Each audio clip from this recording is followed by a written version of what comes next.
I've been doing a lot of traveling lately. It's been amazing for my mental state. Over the past 2 months, I've been to over 15 cities. Some places I never thought I would go, let alone enjoy. I've met people who've been on my mind an uncomfortable amount. And the amount of self-reflection has been absolutely amazing. Escaping the monotony of everyday life, I've plunged into a kaleidoscope of new experiences and landscapes. It's reinvigorated my thirst for life and escape from the mundanity of it. I've always wanted and chased this escape, but it's become so easy for me to get caught up in my routine.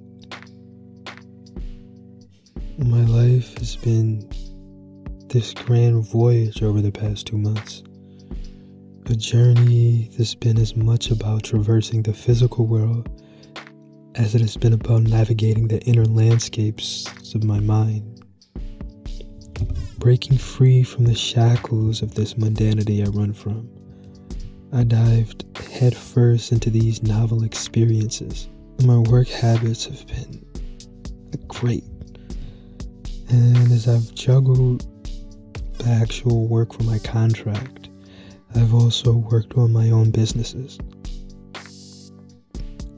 And things are finally starting to come to fruition.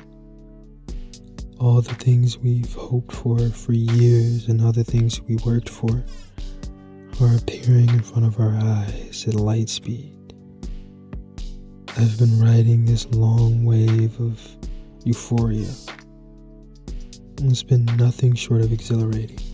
And amidst this whirlwind of activity, I've experienced profound moments of detachment.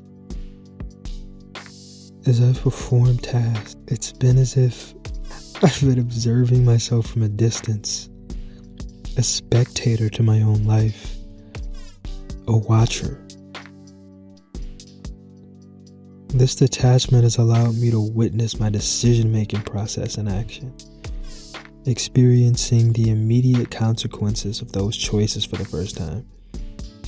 As I've been making decisions, I've been able to fully comprehend the reasoning behind them. And this detachment has also enabled me to distance myself from my ego.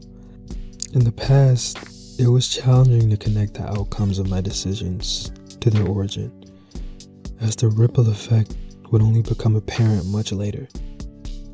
However, with this newfound detachment, I've been able to see the cause and effect relationship in real time, gleaning valuable insights and learnings in the process. And I noticed I've been trying much too hard. When I step back and view the situation as a disembodied head of passionlessness, it becomes clear that beyond a certain point, that any extra effort isn't just unnecessary, but counterproductive. It's self-sabotage. I've realized that I've been exerting an excessive amount of effort in my pursuit of goals, unintentionally amplifying the likelihood of failure. This overexertion can be perceived as a form of self-sabotage, underscoring the importance of striking a balance between striving for success. The tendency to overstep, to become excessively enthusiastic, can leave a bitter aftertaste in various aspects of life, be it business, relationships, or friendships. For once the spark of interest is ignited, the key lies in playing your part and allowing things to unfold organically. It's all too easy to forget that we're interacting with forces that are far beyond our control. When we desire something, we tend to invest all of our energy into it, viewing the situation solely from our perspective. When the reality is, we're dealing with external, often insurmountable forces. These include natural phenomena, human nature, and the systems we've constructed.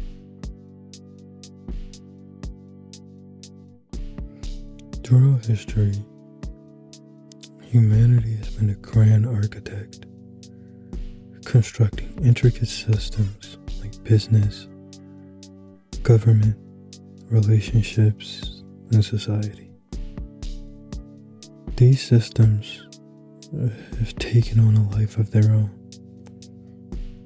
They've become our modern-day titans, entities birthed from the human psyche, yet seemingly independent, reflecting our struggle to grapple with the vast indifference of the world around us. These universal principles of creation and destruction, along with the natural principles of organization and indifference, are all we can relate to.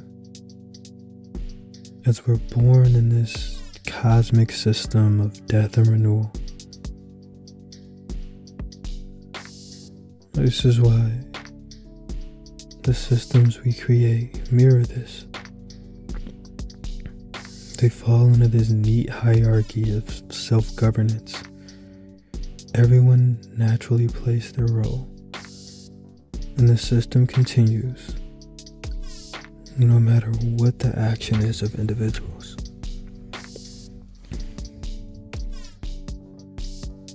Removing oneself from the inside of your mind, you tap in with this and begin to live within the principles of all.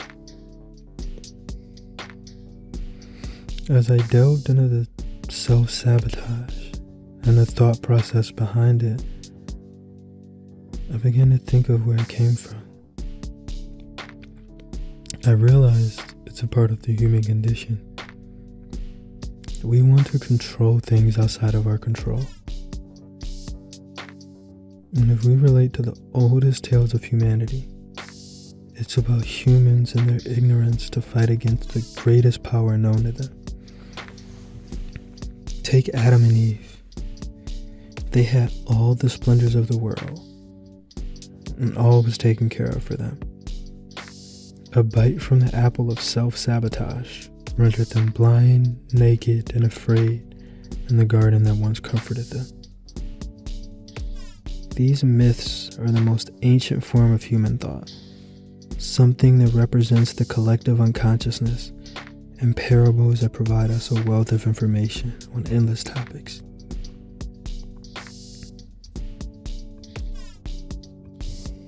Diving into this topic was a huge move for me.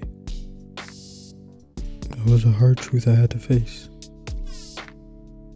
That this large titan had been unknowingly looming over me. Oblivious out of a mix of fear and ignorance. When I finally faced it, I saw it for what it was. A grandiose ego that chained me to the mundanity of humdrum life.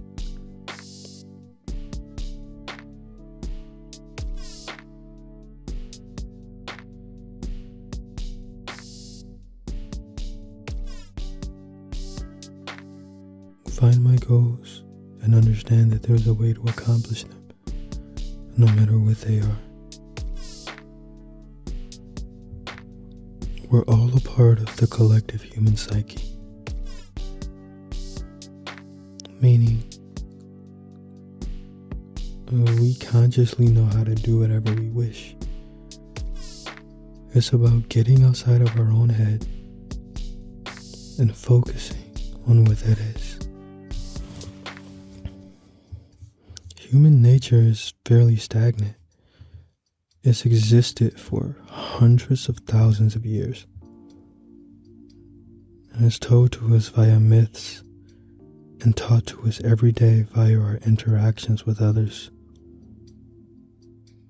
As humans, we get caught in this whirlwind of emotions, and our ego makes us self-centered.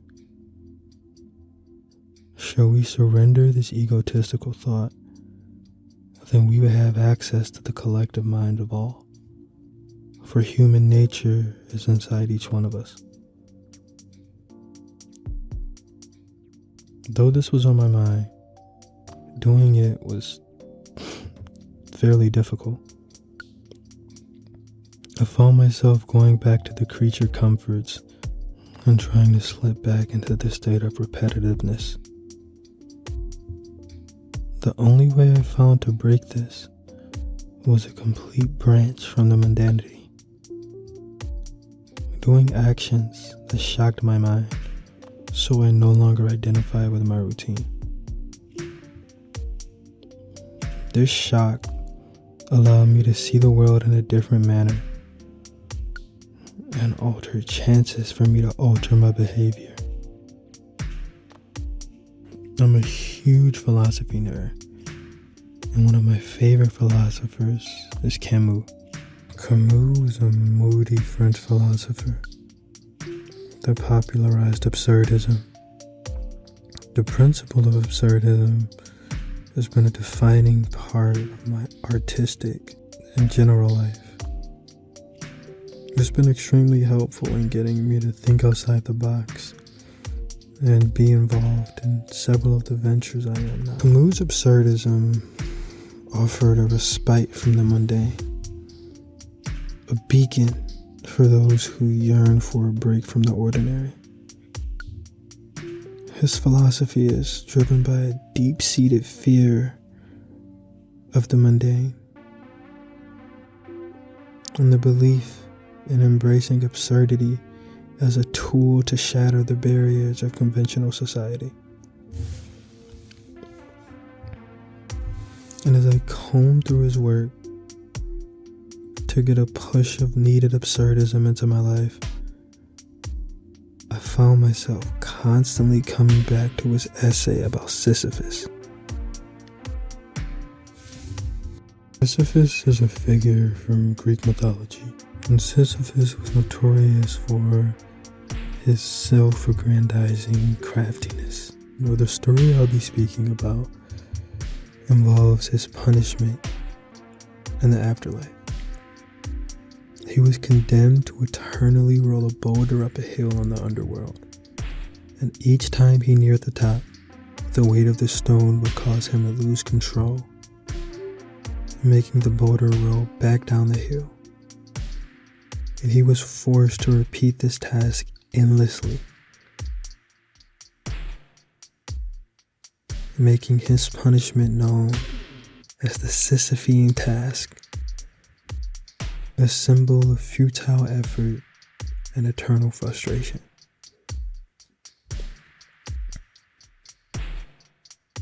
It symbolizes the human condition of laboring endlessly and fruitlessly. In Camus' essay, he uses the myth of Sisyphus as a metaphor for this.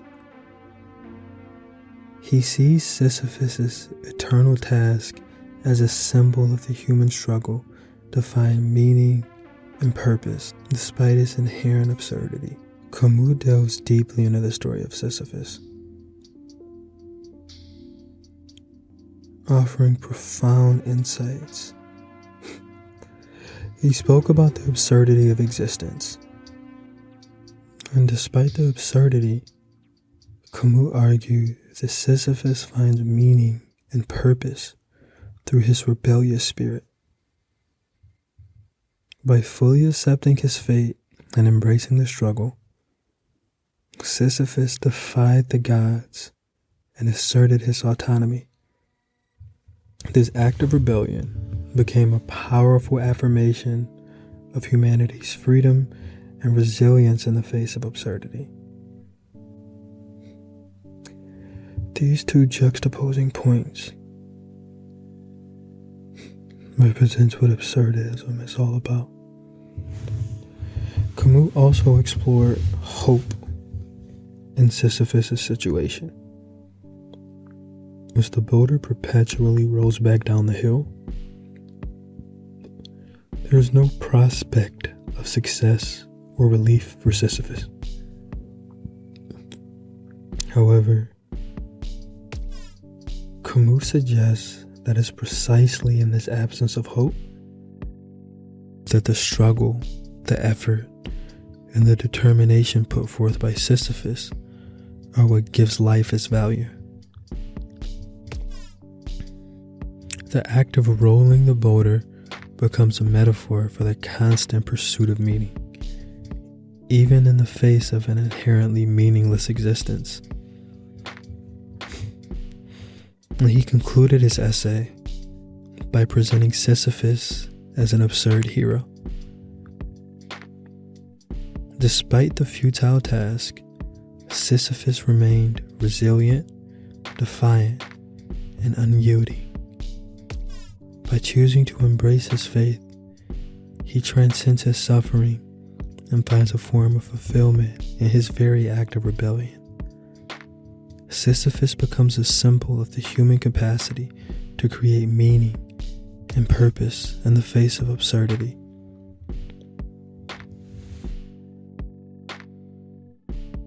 Now, this essay has always resonated with me, or it challenged my perspective on the meaning of life and offered me profound insights into the human condition. As I grapple with these concepts, I found myself questioning, is everyday life a Sisyphean task?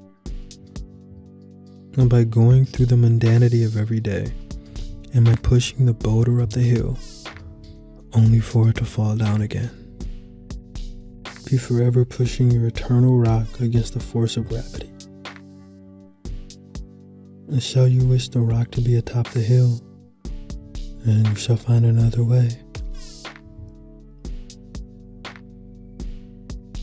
Instead of pushing it up a hill, perhaps you find a rock at the top of the hill. Or you even go around the hill and find an alternate way up. But the important thing is going with the flow of nature. Sisyphus' eternal struggle, his futile effort, is a form of self-sabotage. But what if we could learn from his plight? Instead of pushing the boulder, we can let it go, step aside, and allow life to unfold naturally. This is the essence of overcoming self-sabotage. A journey from struggle to surrender, from resistance to acceptance. You understand the task before you, and the way you aim to accomplish it is ultimately futile.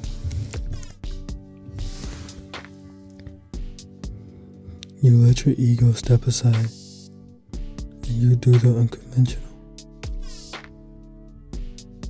You let go.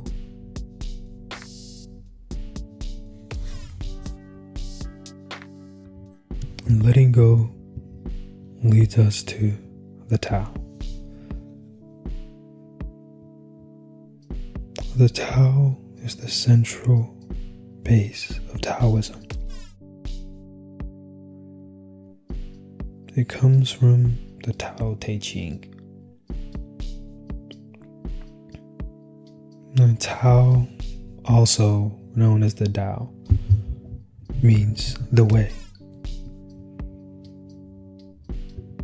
And the Tao is this indescribable force that permeates existence, the underlying natural order of all things. Is the source of everything that exists to us and the ultimate reality beyond our comprehension. Is often symbolized as a flowing river, which is a metaphor for the steady and constant current of the force that makes up our reality. Taoists believe in living in harmony with this flow, embracing simplicity, spontaneity, and the natural flow of life. And this brings us to the concept of Wu Wei, a fundamental principle in Taoism. Wu Wei translates to effortless action.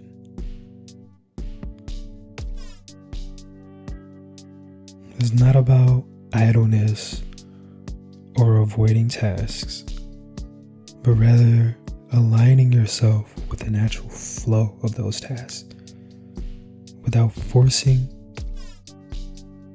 or struggling to accomplish them. It's about recognizing when to act, when to step back, and allow things to unfold naturally, as this would be the way they unfold anyway. Consider the parable of the farmer and the rain. A farmer can till the soil and plant the seeds, but he cannot command the rain to fall or the sun to shine. He understands the balance between action and surrender, recognizing that nature follows its own path. The farmer doesn't overwater their plants in anticipation for a drought, nor does it underwater their plants in anticipation for a flood. It simply does its task to the best of their ability and allows everything else to play out. For any other action would be futile. Another Taoist parable is the bamboo and the oak. In a storm, there is a rigid oak tree that may break under the force of the wind, while the flexible bamboo bends and sways, remaining unbroken. So while the oak tree looks much mightier and much larger than the small bamboo tree, bamboo's ability to adapt and be flexible, yielding instead of resisting, allows it to survive the violent storm. Bringing in the aspect of Wu Wei, effortless action, just going with the flow. Now let's relate this back to the myth of Sisyphus.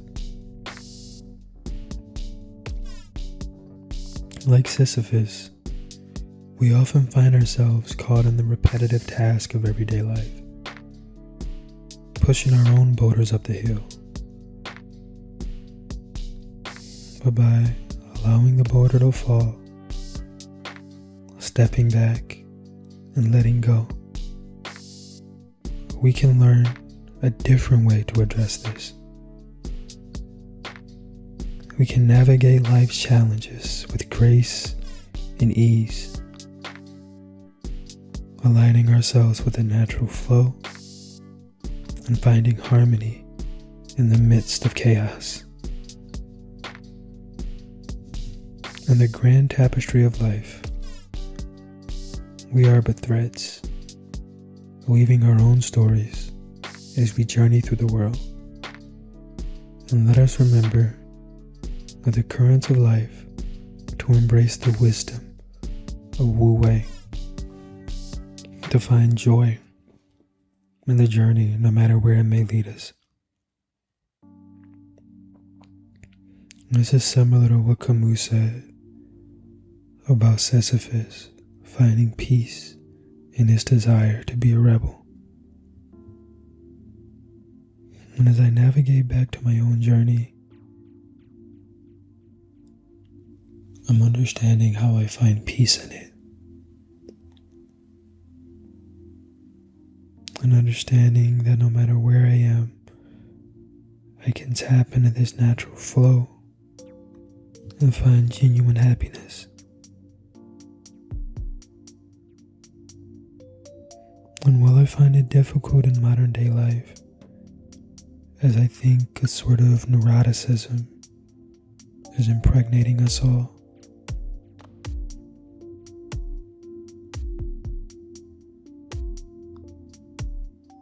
trained myself to drop that selfishness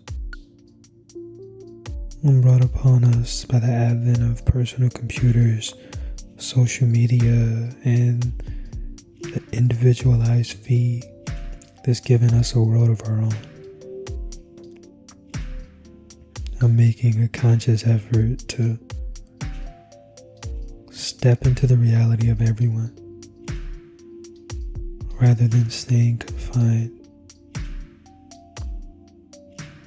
to the box in my hand.